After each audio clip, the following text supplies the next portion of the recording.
Welcome back to a crystal clear mind.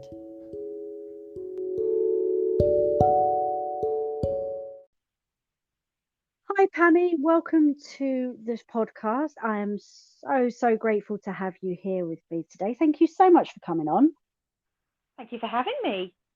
I am so excited for you guys to listen to what Pammy has got to say. So I'm not going to bother introducing Pammy. I'm going to let her do that herself. So Pammy, tell us all about yourself, please. So, my name is Pammy. I am a mindfulness and meditation teacher. I am a breathwork and EFT facilitator, and also I've just been accredited to be an energy healer. Very recently, just transitioned to this new business of mine called Seasoulmindfulness. I left nursing in January after 18 long, very dedicated years, and just felt that I really needed to make a change in my life, have a kind of redirection. So I've got twins. I've got 4-year-old twins who are my inspiration and my drive for most things that I do. I returned to work after having the twins, after my maternity leave, and then it was the pandemic. So I was a frontline nurse. I was the only one in the household that was working. I had that kind of pull and being very torn between wanting to be at home with my new babies, but also kind of wanting to get the balance of being back to work and kind of, fulfilling my purpose, which I always thought was nursing.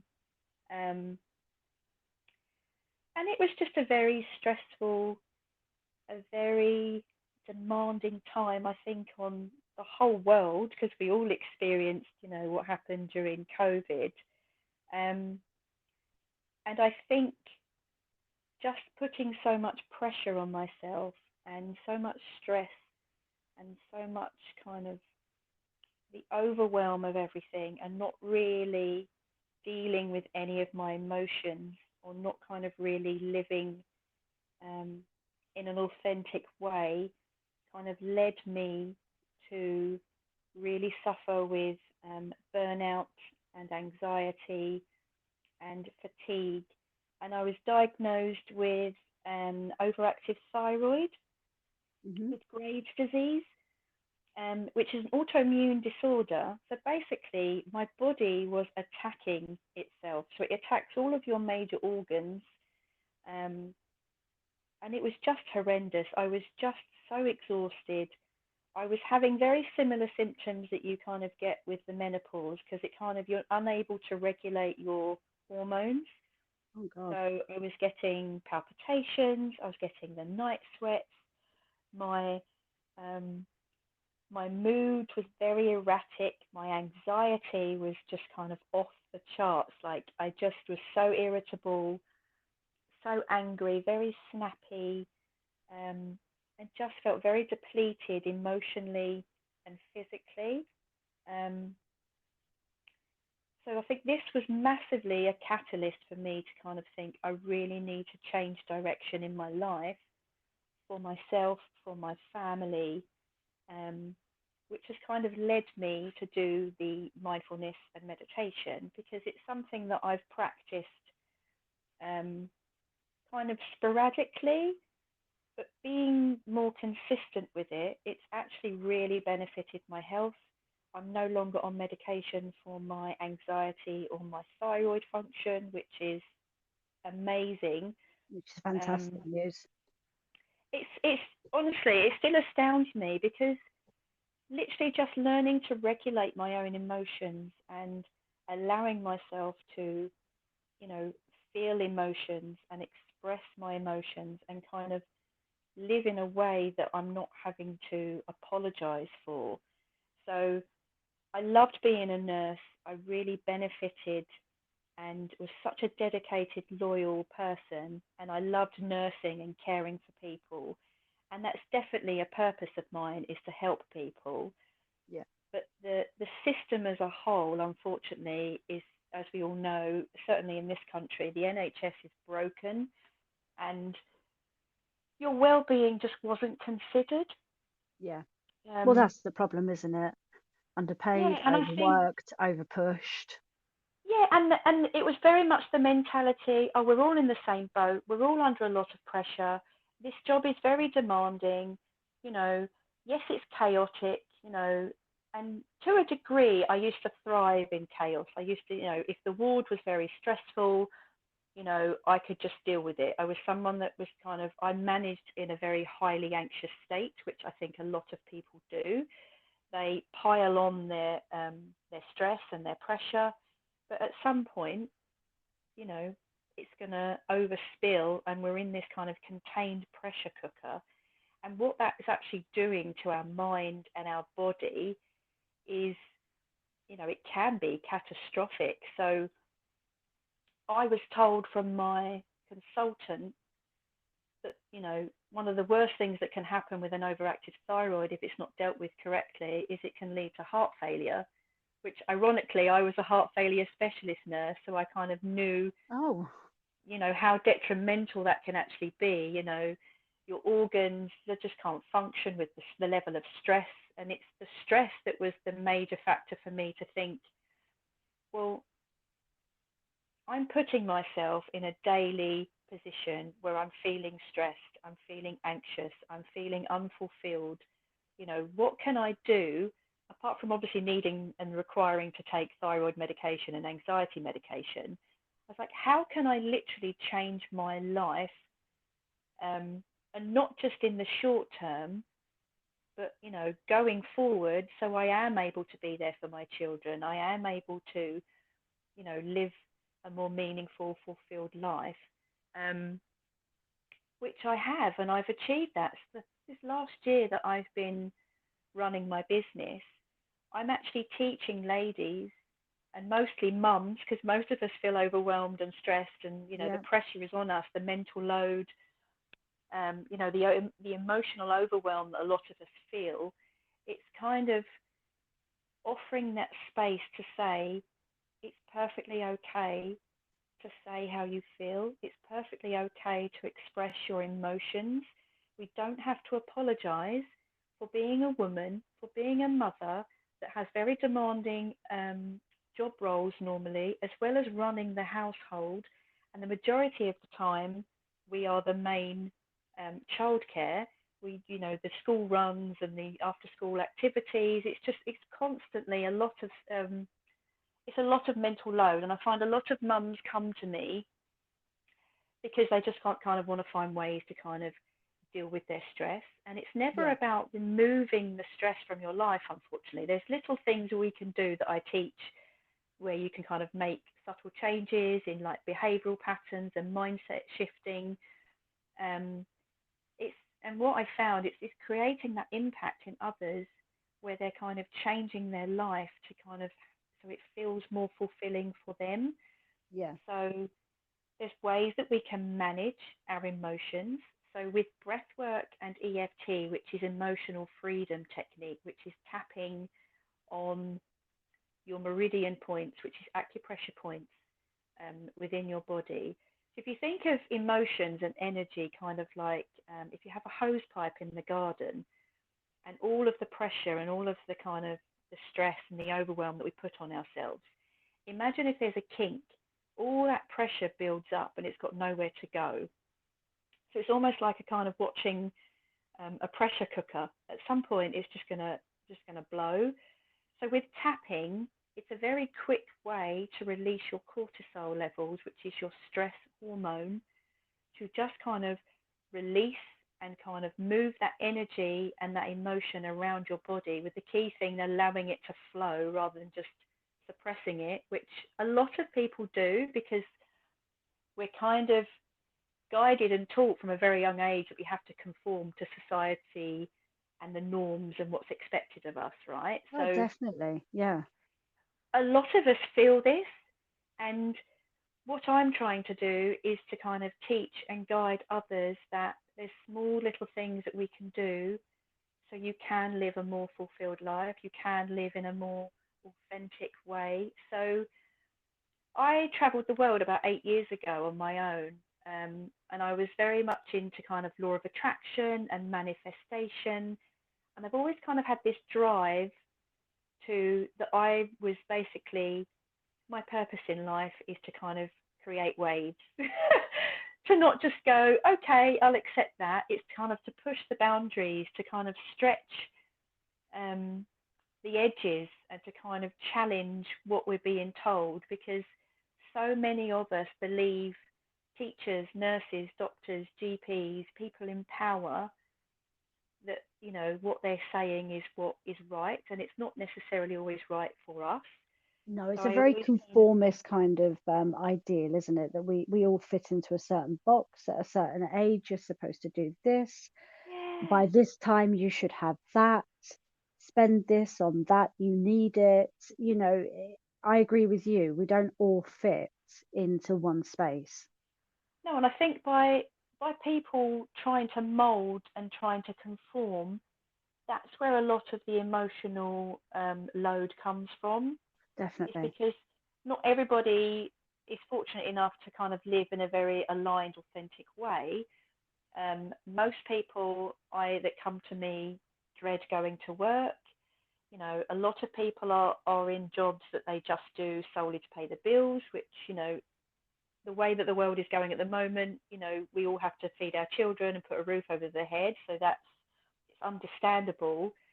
But, if you're living your life and you're not having joy and you're not having happiness and you're not living mindfully and consciously aware of how this is affecting your mind and your body, then you don't want to wake up in 20, 30 years and look back and think, I did nothing with my life apart from just getting up and going to work.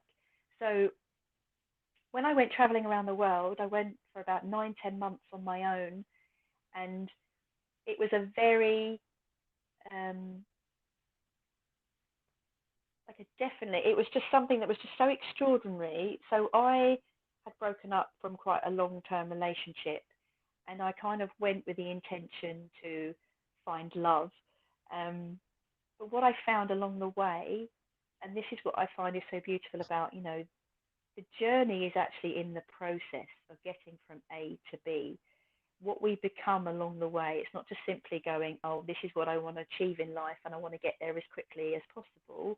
Yeah. It's what do you become along that route, along that journey. So I really found myself. I really kind of found inner strength. I had to really kind of go on a real kind of spiritual awakening journey to find myself. And in doing so, is I then met my husband in Australia. Oh, is that Um, what you met? yeah, so Oh, yeah, it's quite a beautiful little love story actually. So I massively manifested meeting the man of my dreams, but in order to do that, I had to find myself and be content with myself. And for so long, I was very much, you know, just trying to be a certain version of myself to suit other people. yeah. Um, so we met in Australia, and he's 12 years younger than me. So I was very much ready to settle down and get married. And he had just gone to Australia to play cricket. Um, having the experience of a lifetime to travel and, to do all the amazing things that not everybody has the opportunity to do. And my visa was running out. So I said, well, I'm going to have to go back to England. Um, so this might be where our journey ends. And his parents had literally come over to visit, and he told them at a dinner, I'm coming back to England. I've fallen in love with this girl and I want to marry her. And I was like, wow. Oh my Hadn't goodness, told me that's any of so this. And I was like, sweet. wow, that's extraordinary. And then we came back to England, and I'd moved from Essex to West Sussex with him. And within 6 months, he had proposed. Within 18 months, we were married and expecting twins. So slight little Blimey. changes that you do can have the biggest impact in your life. And I was very much, I just got myself my own flat. I was a sister in cardiology. I was very much just work, work, work, work, work. Um, And for me to suddenly go, oh, I'm just going to leave and go travel the world was so out of character for me. And a lot of my friends couldn't understand it. They were quite upset that I didn't come back to Essex afterwards. But honestly, it was just kind of the most profound thing that I've ever done. It But sounds like it looking was back almost now, just the beginning of, isn't it? It's the beginning of absolutely, where your story absolutely. started. And that's where I found mindfulness, and that's where I found like yoga and Tai Chi and the real kind of slowing down and taking a pause in life, which took me a long time to adjust to because I was very busy and kind of enjoyed the hectic lifestyle and the fast pace going to the gym all the time, which wasn't very good for my health at the time. I didn't realize that, but that's kind of where I kind of tapped into actually there's something about this, like slowing down and really kind of anchoring into how my body feels and how I feel, and leaning into doing more and more of that. And that's kind of, I think, where my mindfulness journey began, but I didn't fully kind of throw myself into it until I set up my own business in January. So Yeah, but you it's wouldn't have been been, able to because you're back in flight or fight mode all day yeah, in a job that is obviously just constant chaos and constant stress. So how even with the best of intentions, you wouldn't be able to throw yourself into it wholeheartedly all the time, even though obviously you know it would have benefited you. There wouldn't be the time for no, that in that sort no, of lifestyle. yeah. And it was a very difficult decision for me to make because I've loved being a nurse. And I'm still registered with the NMC now, so I'm just not practicing. Um, it's it was one of them situations where I really just had to take a big leap of faith and trust in the process that I was being led to do something greater, that I can take all of my skills, all of my knowledge, all of my expertise from the whole time that I was doing my nursing, and with everything now that I'm learning and growing with mindfulness and meditation, and now with this energy healing, um, it's just extraordinary. So, energy healing is a fairly new modality, I think, where it's you release heavy negative energy that our body holds on to, that Hmm. we're not subconsciously aware that we've held on to it. Okay. So I I've done a couple of sessions now with people in relation to pain, and they have contacted me a couple of days after our session and said, that's the best night's sleep I've had. It was the deepest sleep. I had dreams. I wasn't worried. It took my pain away. And it astounds me now because one of the biggest things I used to really, being a nurse especially, was, you know, not liking to see anybody in pain. It's one of the biggest things that for me was just kind of helping people that were suffering. So to know that an energy that we store and hold on to can manifest physically. So So it's funny you bring it up. I I have, so as you know, I broke my ankle earlier this year, yeah, and I got over that, and I'm now working on physio to get my foot and my ankle working properly, so that there's no sort of massive residual damage from it, and so on. And all of a sudden, about August, I developed in both hips extreme pain, yeah, um, and problems with it as well. I can't bend and twist in certain ways, like trying to lean over and get socks on where you don't realize you're using your hips so much to do that. I can't get my socks on properly now at the moment. So I spoke to my physio, and he sort of said, "Oh, it's got nothing to do with your ankle at all, not to do with having the crutches or anything. You know, go see a GP. You really need to be looked at because you shouldn't have that. That's just come out of nowhere, totally separate to mm, everything." So I sort of went, oh, "Okay, that's really weird." And I was talking with a friend the other night, and she's very holistic as well. And she pointed out, completely sidetracked to this, she wasn't even discussing my hips, she was talking about something else. And she just sort of all of a sudden said, "Do you know that you can hold emotional pain and energy and negative energy in your hips?" So I said to yeah, her, "Talk more about that because I've got this hip problem." So it's something I'm actually looking into now, although I've spoken to a GP and I'm waiting for an X-ray and so on and so forth, that they're kind of already dismissing me because I'm too young to have hip problems. Yeah, Um, I'm looking into this because I didn't even think to go from a holistic perspective I of know. what if I'm holding negative energy or some sort of emotional trauma or something, and that's where it's manifested to. So it's Yeah. actually really fascinating that you said that. So that's something new that you've started doing now, isn't it? So this is very recent. So Yeah. I've just become accredited with the International Practitioners of Holistic Medicine. It's called silent counselling, and it's effectively energy healing. So it makes no sense. We look at ourselves completely separate. So our mind and our body, we kind of have a disconnect. When our mind and our body should have a connection. Our mind, body, Yeah. and soul is all connected. Um, but what happens is we spend so much often worrying, getting anxious, getting stressed, thinking, rather than just leaning into and trusting what our body is telling us. And a lot of the time, we go to a physio or we go to a GP um, for pain. And I'm not sitting here saying you shouldn't get medical advice because I'm a nurse, like, always do these things. But I'm seeing more and more and more that, yes, energy is held within our body. And if it hasn't been released properly, it does manifest in pain, in illness. I massively believe that a lot of my health problems have come from not expressing myself fully when I was in past relationships, not holding on, not giving proper boundaries to people, not speaking my truth, not fully expressing my emotions when they were coming. And a lot of us do this. We feel that we can't open up to people. We feel that we can't cry.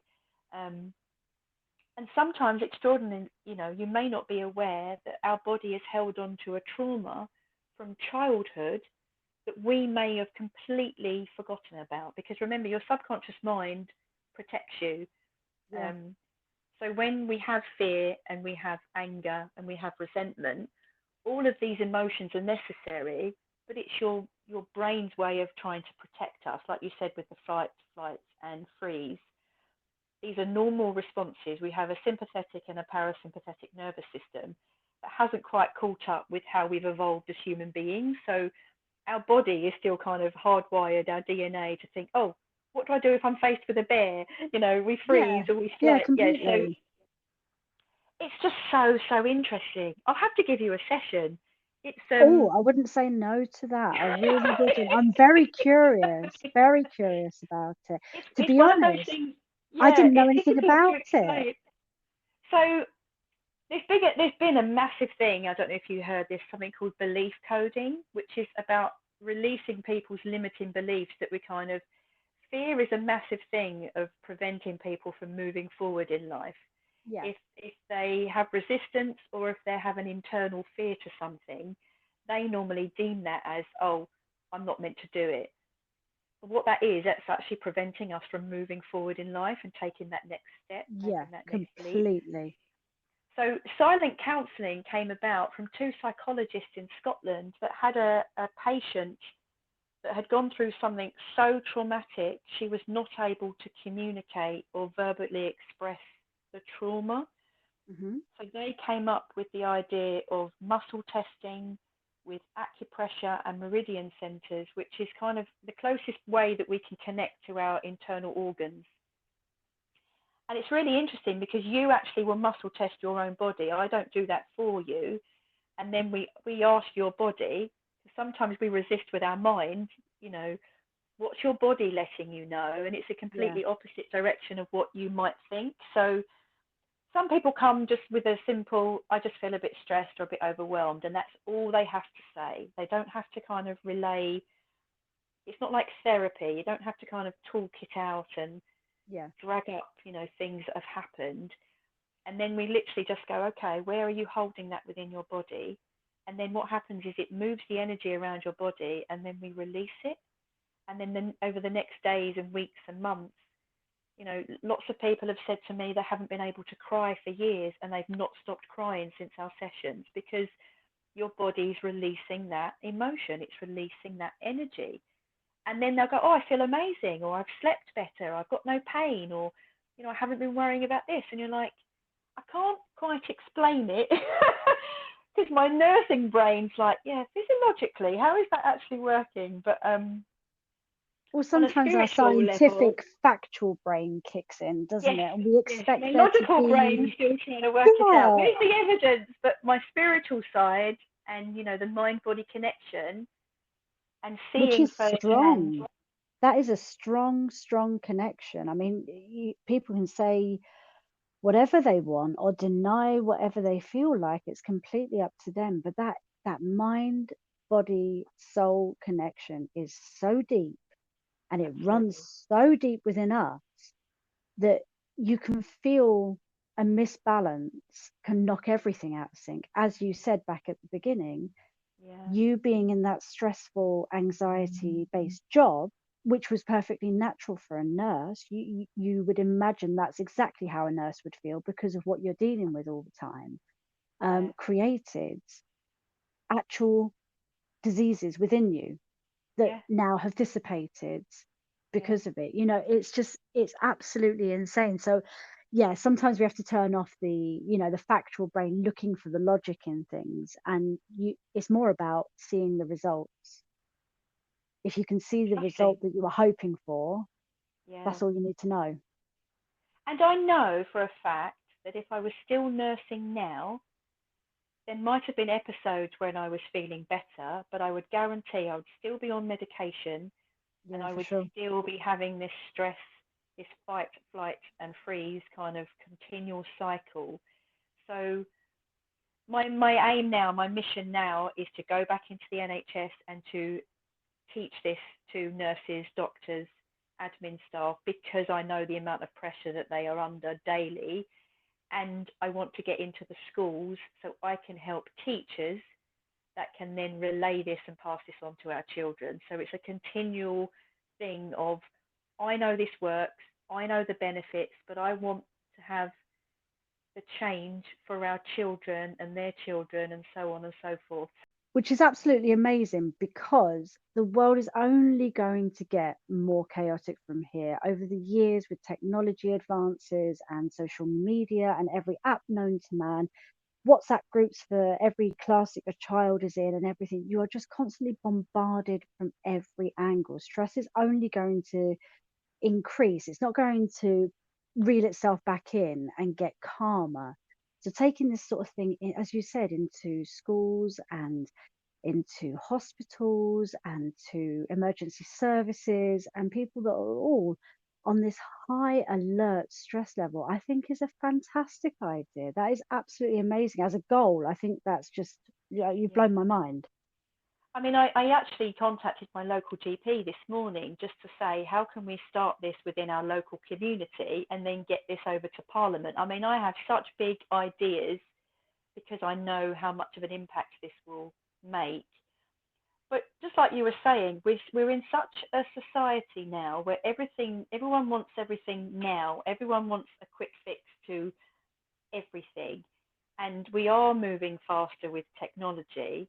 But I worry, so sometimes all that's doing is that's disconnecting us from being more Completely. You present, can see being more people are not mindful. able to hold a conversation. They're not able to interact on a face-to-face value. People Yeah, have lost respect for people because we're not dealing with people in the way that we used to. We don't need to have, well, they think we don't need to have respect whilst we're online. It's a very strange society to be in, and I'm sure, like you and every other mother out there, it's really scary. I know every generation will have said that it's scary raising children. They're worried about their children's future world and what it will become for them. But yeah, I really stress about it quite a lot because it's just completely out of our control. And if it's this peculiar now, what will it be like when my kids are in their 20s? Which oh really no, isn't that far away, you know. Our eldest is already 10. So it's only another 10 years. And you look at how much technology has changed in the last 10 years going backwards. Where on earth will we be? at I that know. point. I mean, my husband laughs at me because I said, "Oh, do you remember when we used to have a dial-up tone for the internet?" And he's like looking at me like I have no idea what you're talking about. Well, see, that's where And the I'm 12 like, age gap is Facebook was really. only around. Yeah, it only came out when I was like 19, 20. And you just think like having email or just having a computer in a school was like such a new thing when I was growing up. And it's just, like you say, it's so far removed in each generation. But I was researching something today that someone posted something about that we crave and we need to thrive as a human being 15 to 20 points of touch contact a day. So Touch that kind of contact. connection, that kind of holding someone's hand or giving someone a cuddle or, just touching, if, in a romantic way, touching someone's face or their Yeah, knee. and there are a lot of people out there that are not having that kind of physical contact No, and that I much think, in a day, especially yeah, if you're and if, very online based, you're yes, nowhere near people. and to be honest, I found working from home and doing my own business, it can be quite isolating because you're solely doing everything online. So I purposely go out and make sure that I have a mindful walk, or I go into like a cafe. We've got like a surf cafe, which is fantastic for me. So you can sit there and do your work, but you can get a cup of tea or coffee, and then you're surrounded by people. And this is why they think anxiety and stress is on the rise, because so many people that live on their own, or they don't openly admit that they have these struggles, because people have an online persona, don't they, where they feel like they don't have to share how they really feel. They can portray that everything's perfect and wonderful. And this is the kind of the standard that a lot of children are kind of aspiring to see, going, oh, well, they don't have any problems, or they don't have, you know, money worries, or this, that, the other. I'm thinking, but Yeah, it's they not, wake up that it's not beautiful real. with Yeah, that it's nose that's the job, danger, and isn't it? yeah, it's scary. Um, I mean, from our son's perspective, I feel like body issues as a boy will occur as he starts to go through puberty. But from our daughter's perspective, it terrifies me. If it was bad enough for us, like in growing up in the 90s, and you were already, you felt a bit bad about this, or you wanted to change that, or your mate had straight hair and you had curly hair and you wanted that, and so on and so forth. And bullying happened and so on. But now, like I keep trying to say to her, don't pay attention to what you see online when you Yeah, see these things, because it's not true. Editing is an amazing tool. Filters are so realistic. You wouldn't know, but you just have to trust me when I say we all look the same when we wake up in the morning. Do you know we're what all I the same on mean? the inside as well. Yeah, absolutely. Exactly. We all Yeah. go to the toilet, we all fart, like these people are not as idealistic as they like to portray themselves to be. The fact that those sort of people, and I pray that my daughter is not that kind of easily swayed, but those sort of people being the influencers for our growing children is just madness. It's As I said to dangerous. you before, honesty, Mm, man, we're all going through shit. Even us holistic people, even people like yourself with all of this training and um, accreditation underneath yourself, you still have bad days. Bad stuff absolutely. happens to you. We mire in the shit for a day. It's perfectly normal, even when you feel like you've got a better grip on things, that, it still gets on top of you. It's not a cure Absolutely. all, but it No. is so much more helpful than not having anything at all behind you. Yeah. And And I that, think, just honesty. I think people should just be far more open with each other than they actually really are. Nothing's and I perfect. don't know why they're afraid not to be. I don't know where this stigma has come from. Oh, if I share that I'm struggling, it's like many young mums or women with newborns. I hear this a lot as well. They're too afraid to share with their midwife or health visitor that they're struggling or they're finding it difficult because they don't want to be deemed as a bad mum. Yep. And that's the Yeah. worst thing.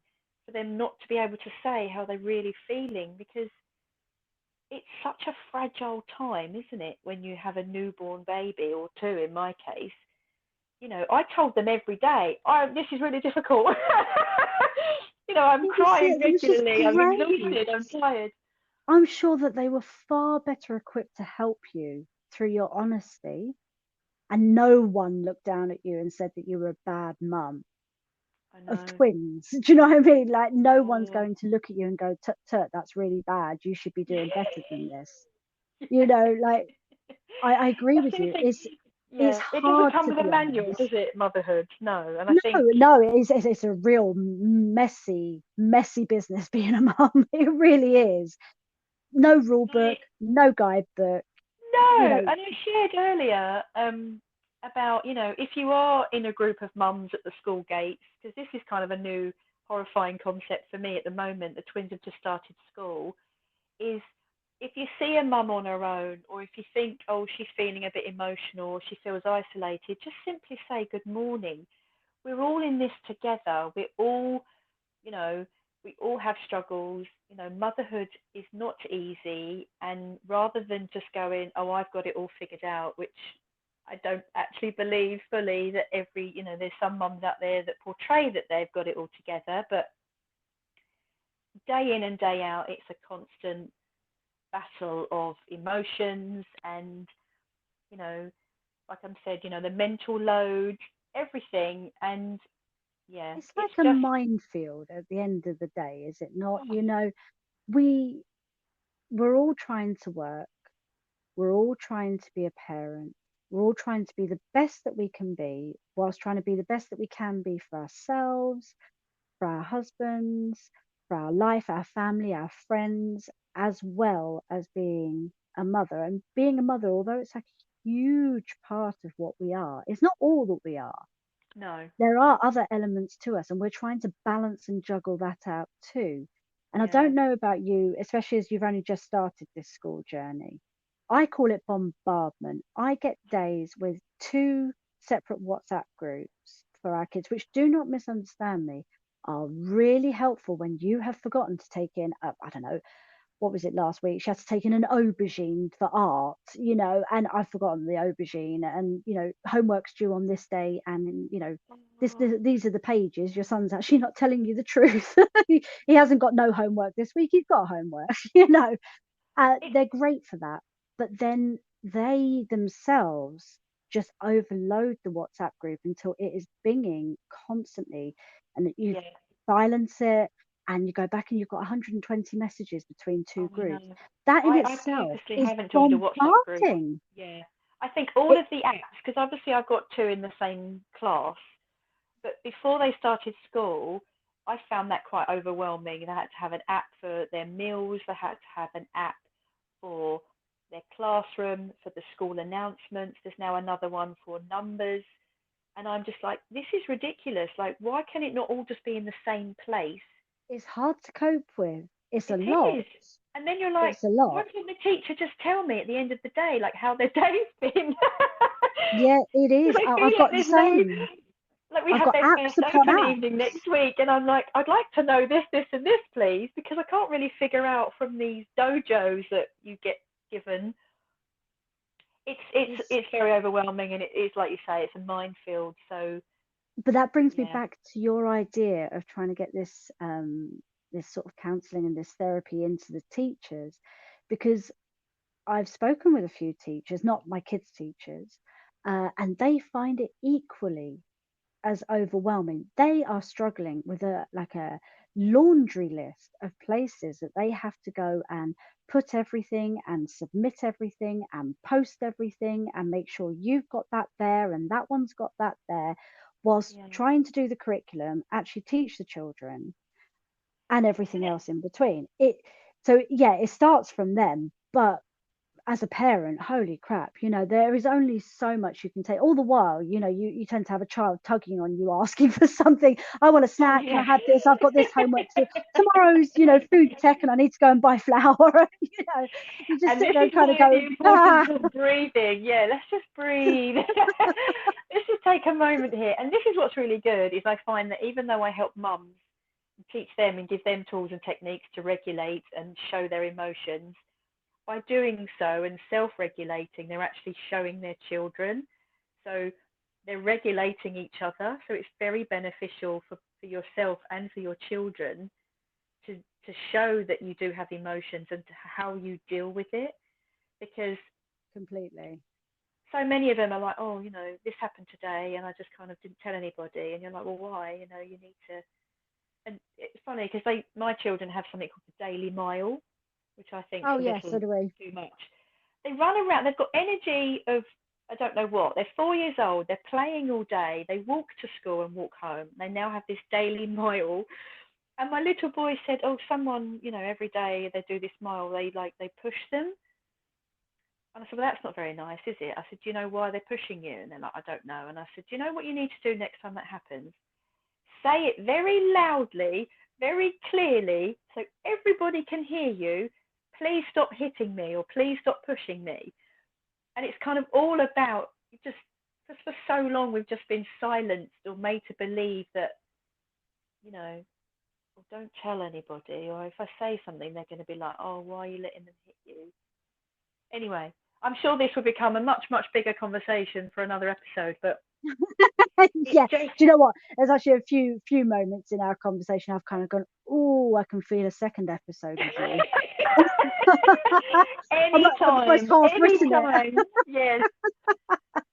Okay, so let's go backwards, because honestly, I could talk to you for absolute ages. Your jump, your big leap of faith, I absolutely am fascinated by this. So I did something similar, not quite the same extent as you. I didn't travel the world, but I was 19 and I just had enough of where I was living, what I was doing. Everything was just kind of like meh. I went on a cheap holiday to Cyprus, and when I came back, I was just like, I don't want to be here. Yeah. And I am not, or at least at 19, I was not a brave person. I would just call myself very meek, very shy, very unsure of myself, didn't really know who I was. And I got back on a plane with a friend and we went out for a summer. I say that in inverted commas because it turned out to be 12 years in the end. But I just shot off. And everyone used to say to me, like, I don't understand why. And I had no real reason other than, oh, I wasn't really happy. I was bored. I just wanted to change. That's it. And within 3 weeks of being in Cyprus, I met my husband. Oh, amazing. And I lived there for 12 years. And we had our son there. And then we moved back over to the UK and we had our daughter here. So I'm listening to your story as well. And I often sort of felt that these ties to people that we can't see, it's almost like it's invisible, this link we've got to people that we just don't know or understand about, but yet they seem to waft into our life, or we waft into theirs in a very aligned manner. We don't see it for what it is until you stand back and look afterwards with amazing hindsight and kind of go, oh, that's why it happened. I never understood why Cyprus, or why at 19, why did I have to do it right then and there? Where did I get the bravery from, or the stupidity at 19 to do that, depending on how you want to look at it. And yet there he was. Yeah.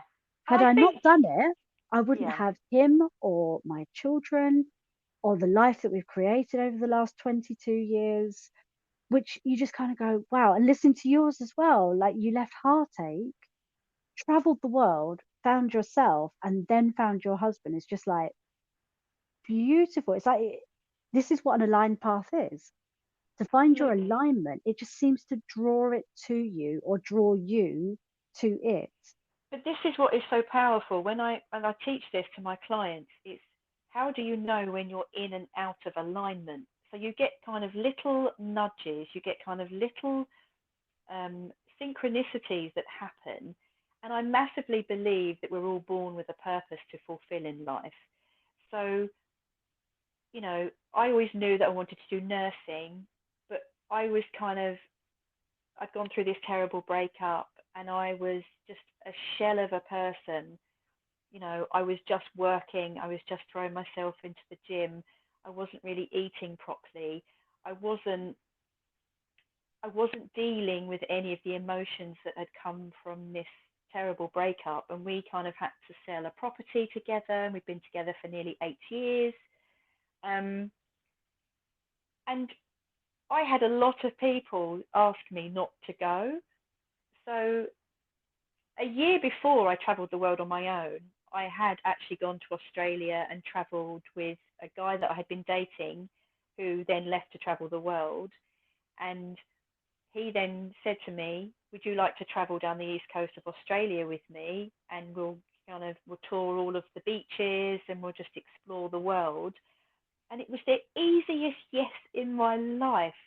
And I ended up staying. He was driving me to the airport. I was only meant to stay for 6 weeks, and every single fibre in my body was telling me, "Do not get on that plane. Do not go home." So I didn't. I rang up my mum. I quit my job and I said, "I'm going to stay in Australia for a while." And I stayed for 3 months, and it was exceptional. And then obviously that relationship didn't pan out because he stayed.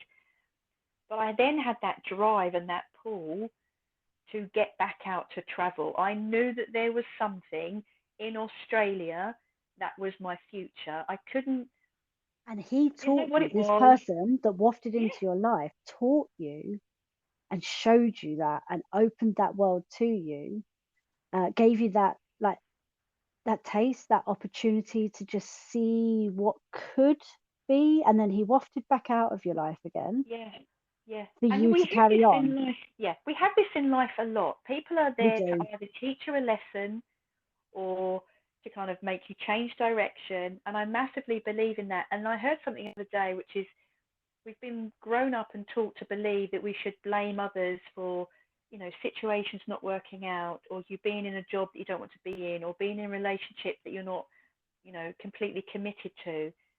And then if you look at that as, okay, it didn't work out at the time, but everything that's happened since then, because of me being with that Yeah. person, or because Yeah. of the lessons that I've learned, it has led me in the right direction. It has changed my path. It's changed my direction. So, you know, I say it all the time to people, you don't have to have anything major happen in your life for you to decide to change, to, it's literally just taking the next step, saying to yourself, am I living a fulfilling, aligned, authentic life? And if there's something that's telling you that you're not happy or you're not fulfilled, then you need to start asking yourself, what is it that I want? What is it that I need? What is it that I want to do in life? How can I And change it? absolutely, life is far too short to be unhappy, to spend It it is. with And the I wrong person, think in the wrong when you job, in say the to wrong place. someone, I think when you say to someone, you need to live an authentic, fulfilled, aligned life, these sound like really big words. Like, you have to do something enormous or grand or become something humongous to fit into those words. Yeah, The truth is, it's not at all, is it? You no, could have carried on being a nurse, moving up those ranks with your twins and your husband, if that was what kept you fulfilled and aligned. If that was your aligned path, that would be fine. yeah, That's you. And that's you done. You are on the right path, doing the right thing, helping people, and you've got your family. But you could feel this missing link, that something else was pulling from another direction, saying to you, well, this isn't it. But if you have a look over here, I'm kind of trying to let you know that there's something better this way. yeah, And I think that's where people get confused, is alignment is literally within you, making you feel as if yeah. everything's all in a row. Not that your And I ducks think, in a row as in you've got everything figured out, just you no. feel And I in a think row. sometimes when you don't have life figured out is when you're nearer to making that greater change than if you Yes. just everything is working out in your favor. Definitely. It's almost Some of like them, the saying where you have to hit rock bottom yes, sometimes, whether that's yes, emotionally or physically, you know. yeah. And I've been there several times. I don't mind admitting it. So I've had my heart broken many, many times in the search for my great love. And, you know, I have been hurt and I have kind of really you know, I've been on the floor on my knees kind of situations where, you know, life can't be like this. Life is absolutely meant for more than this. And it comes back to very subtly just connecting back to yourself.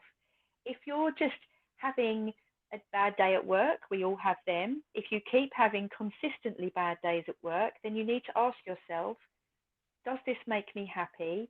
Is this fulfilling me? Is this sparking joy in my life? Is this igniting a fire and a passion within me? And if the answer's no, then start saying to yourself, what would make me happier? What can I do? What Yeah. can I implement each day? And this can be tiny little micro habits that we do, and just subtle differences can make you feel more aligned, can make you feel more fulfilled. It doesn't have to be a massive grand gesture like you have to travel the world to go and find your husband, because people bump into each other in the supermarket that they've lived next door to each other for 20 years, and then they just randomly meet, and that's how they meet. You know, But you see, I there's love rhyme those and reason stories. to everything. Yeah, absolutely. I absolutely love stories like that because, again, it just shows you how the universe is just like working completely regardless of you. It's got its plan Yes, and it knows what you need, what it is that you're actually looking for. And as you said earlier with synchronicities, it's about looking out for those little signs or those little feelings like you're being pulled somewhere, like you're being tugged by a child kind of thing, you know, in this yeah, direction, or this belongs to you. Do you ever get that feeling like that belongs to me, that's mine, even though yeah, you might not be able to afford it, or it's in a different country or whatever it is, but you know yeah. it And it's belongs like to you. it's kind of like if you're still enough to listen and brave enough to take the action. And it's the same kind of I knew from when I was a little girl that I always wanted to be a mummy. And before I hit 30, it wasn't happening. I was obviously in the wrong relationship. And I kind of always thought, when I went traveling around the world, I was 37. And I thought my opportunity to become a mum is not going to happen. No, I wasn't 37, 30, 34 or 35, which is kind of the cutoff point when they say, oh, your fertility is going Yeah. to start declining. And then I met my husband and I got pregnant on our honeymoon and we had twins, a boy and a girl, which cannot be more, you know, more aligned if you tried. So Yeah, literally giving you everything that you wanted, yeah, and I all in a say mad rush, really quick for absolutely. you. Yeah, it's incredible. So it's never too late to change direction in life. It's never too late to make a change. It's never too late to meet a new friend or to fall in love. Just because you're in your late 30s or 40s or 50s or 60s, you can change your life at any point. Um, you just kind of have to lean in and learn to kind of know how your body feels, because it will tell you. Oh yeah, your body definitely, it does guide you. It's just a matter of, I say listening as if it means that we're not listening the rest of the time, but it's almost like tuning in, Yes, just figuring out how to get that frequency enough that you can hear it yeah. and you hear what And it's trying to say to you. it's also about trusting the process and learning to lean into your own intuition and knowing and trusting that the universe works for you. It doesn't work against you. So, you know, it's kind of like thing, you know, when you have a bad day and, you know, you wake up and you're on the wrong side of the bed, or there's no hot water, there's no tea bags, there's no coffee, and you go to the car and you've got like your tires flat, you know, all these little things that happen, and you're thinking, oh my goodness, today could not get any worse. And Yeah. everyone goes, why does this happen to me? Why is my life like this? You can literally flip that and change the script and literally look at it going, but why was I delayed getting to work? Has this prevented me from getting into a bad accident? As Yeah, this stopped completely. me from getting to work and this happened, it yeah, when you kind of really go down the rabbit hole and really start looking into where you're kind of being led to, the direction that it's all a choice, right? Every choice we make leads to something. Um, but No, yeah, I you should completely definitely agree. do another episode all I about think kind of we the should, yeah. synchronicities of and intuition. Absolutely. Do you know what? My granddad had a saying. I don't even know if you really call it a saying, but he always used to say to me, to our whole family, there's no such thing as coincidence. And it wasn't until I was a lot older that I started to realize what he meant. Pretty much what you've just said. It's not a coincidence that your tire blew out. There's probably a reason you just cannot see. Like you said, maybe there is something about to happen down the road if you'd have carried on with your tire intact that you'd have been involved in. And it's blown out the tire, so you are not Yeah. involved and you are actually safe. And unfortunately, sat on the side of the road, trying to change a tire, but you're in one piece. So And prime, I really hold that very dear. There is no such thing as a coincidence, and it changes the way absolutely. that you look at things. And I think prime example of this, when I was with my ex-partner, we had gone on holiday, and he was a policeman in the Met in London, and we had returned home, and the next day his alarm had kind of not gone off, and he was late. So he had to drive into London, and it was the day of the London bombings, and he would have been on the tube Oh that my got bombed. goodness. So there was days and weeks where he was kind of had to be kind of posted different places, and they had to deal with all of that. But when we kind of started breaking it down, I was thinking, oh my goodness, if you had gone in and your alarm had gone off, and you'd got up and you'd literally got your train, got the tube. So when people only notice it when something major you've avoided. But if you look at it as it turned out to you, you meet the love of your life, or like you said, you went to Cyprus and met your husband. I had to go to Australia twice before I then met my husband. Um, it's it's just it's It's almost there all too the much for time. our little brains to figure out, isn't it? To just Yeah, be it's like, there all wow, the time. It's all, and you're right. I think again, our possible logical brain just sits there deciphering it only when it's bad stuff that's been avoided. But the key is trying to notice it when it's positively drawing you to someone. yes. I mean, for everyone out there that doesn't actually know us, Pammy and I have actually never met, which is We're kindred hilarious. spirits, though. Absolutely. See what I mean? So you came to me because Steph Russell, who was on a previous episode, and I met her through networking, who again, I felt immediately connected to that woman the second that I saw her. Yeah, the same. Um, had her on the podcast, and then she said to you to talk to me about a podcast. And that's Yeah, how you messaged me. So one stranger messaging another stranger. And I said to my husband today, like, it's really mad that I feel like I'm going on to a phone call with like a buddy that I've yeah, known for absolutely ages. And yet you and I have actually never met each other. And in all fairness, apart from over sort of like commenting on each other's posts and a little bit in Messenger, we haven't really spoken to each other much. And yet you can feel that instant connection with a person, like we were drawn to yeah, each other because we're very similar minded. We've got that kind of same thinking, so we're yeah. very aligned to each other.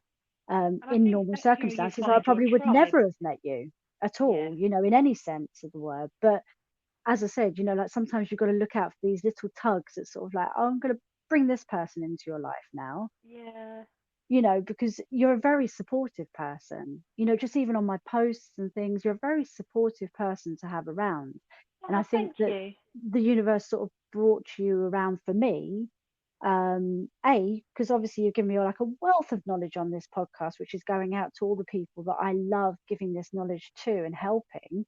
But I also just feel that you are there for me as almost like a woman supporting women.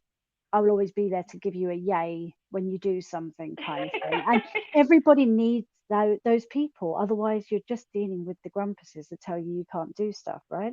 Yeah, and I think we all need a cheerleader, don't we? We all need that connection and that tribe. And I love that saying, a friend is just a stranger that you haven't met yet. Absolutely. Um, yeah, it's incredible, isn't it? How you just kind of have an instant connection with certain people, and It is. And it's have you kind of, it's all the design of noticed, life, isn't it? It's, you know, well, as you said, like literally the universe is just sat there sort of like molding all of that stuff out. We're only just noticing it. But like, let's have get you these noticed since you people together. started? Yeah, Sorry? I was just saying, it's planning, going right. Let's get these people to meet, and they can Yeah, do this, and they can completely. do that. Completely and utterly. And it's nice to see the positive as opposed to just noticing the stuff that you avoided getting into. It's nice to see the positives that are being brought to you, um, in some sort of beneficial way, whatever that is. As we said, people cross paths all the time, whether it's support or a lesson, or they're there to comfort you, or not all people are meant to be in our lives forever. You know, some people No, just pass through and they can passing have the by. most Yeah, amazing effect.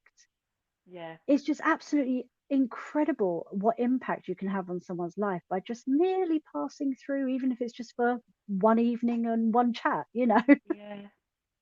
And I say this a lot as well. I said, if you're kind and compassionate, and you're, to a complete stranger, and this person might have just left their house, they might be all alone, and they're just kind of seeking some kind of comfort, and all you simply do is give them a smile or a hello, you don't know the impact that's created in that person.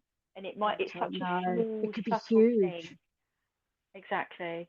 And it's very powerful. We have such a kind of, everything we say and everything we do, and that's why it's so important to kind of have the right kind of community around you and the right support, because so many people don't always have that. Yeah. Um, so yeah, Which is mind hard if you blowing. don't. It is. It really is. Oh, do you know what, love? It's been really great to have you on. It really has. And I am Thank you so much for absolutely having on me. for a second episode. Absolutely. Yes, Because yes, honestly, I've been let's do making it. notes and I've got Yes. like lists of things that we could talk about already before we even begin. And we'll book in that energy session with you. Yes, I'm very, very interested in that. Very interested in that. Well, thank you so, so much, honey. What I will do for you, all of you guys, is I will put all of Pammy's details on how you can get in touch with her from Instagram and Facebook and her website, and I'll pop it all on the episode. So if you want to contact her direct, feel free. I'm sure she would love to hear from you. And I'm going to nip off and go and get our kids. Yes, I was thinking, oh, got to pick up the twins. It's so lovely chatting to you. Thank you so much for having me. Thank And you so much. You have a really lovely day. you too. Take care. Take care, love. Bye. Bye. Bye.